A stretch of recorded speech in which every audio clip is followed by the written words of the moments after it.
നവാസിന്റെ വിയോഗത്തിൽ ഞെട്ടലോടെ മലയാള സിനിമാ ലോകം. പുതിയ സിനിമയ്ക്ക് പാക്കപ്പായാണ് അദ്ദേഹം ഇന്നലെ ഹോട്ടൽ മുറിയിൽ എത്തിയത്. തങ്ങളുടെ പ്രിയപ്പെട്ട സഹപ്രവർത്തകന്റെ അപ്രതീക്ഷിത വിയോഗത്തിന്റെ ഞെട്ടലിലാണ് മലയാള സിനിമാ ലോകം. ഒരു ഇടവേളയ്ക്ക് ശേഷം സിനിമകളിൽ വീണ്ടും സജീവമായി വരികയായിരുന്നു അദ്ദേഹം. ഒരു സിനിമയുടെ ചിത്രീകരണം പൂർത്തിയാക്കിയതിന് തൊട്ടു പിന്നാലെയാണ് മരണം.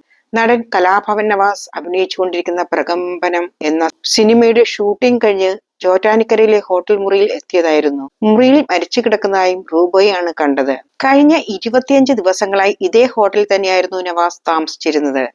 റൂം വെക്കേറ്റ് ചെയ്തിട്ടും നവാസിനെ കാണാനില്ലെന്ന് കണ്ട് അന്വേഷിക്കാൻ റൂംബോയ് എത്തിയപ്പോഴാണ് അബോധാവസ്ഥയിൽ കിടക്കുന്ന നവാസിനെ കാണുന്നത്.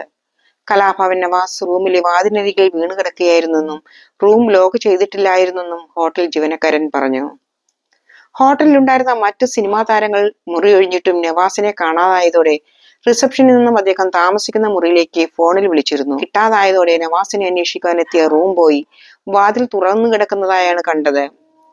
ഹോട്ടൽ മുറിയിൽ നിന്ന് പുറത്തേക്കെടുത്തപ്പോൾ ജീവൻ ഉള്ളതുപോലെ തോന്നി.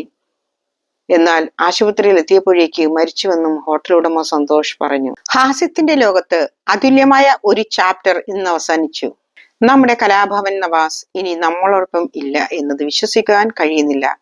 സത്യമായും ഒരു കാലഘട്ടത്തെ നമ്മിൽ ആരും മറക്കാനാകില്ല.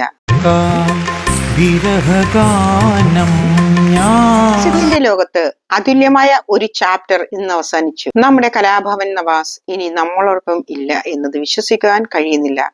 സത്യമായും ഒരു കാലഘട്ടത്തെ നമ്മിൽ ആരും മറക്കാനാകില്ല. തികച്ചും നിസ്വാർത്ഥമായ കഥാപാത്രങ്ങൾ, മുഖപരിചയം മാത്രമല്ല ഹൃദയപരിചയമായ ഒരു കലാകാരൻ. നമ്മുടെ ചിരിയുടെ കൂട്ടാളിയായിരുന്ന അദ്ദേഹം ഇനി ആ സമാധാനത്തിന്റെ ലോകത്ത് വിശ്രമിക്കട്ടെ.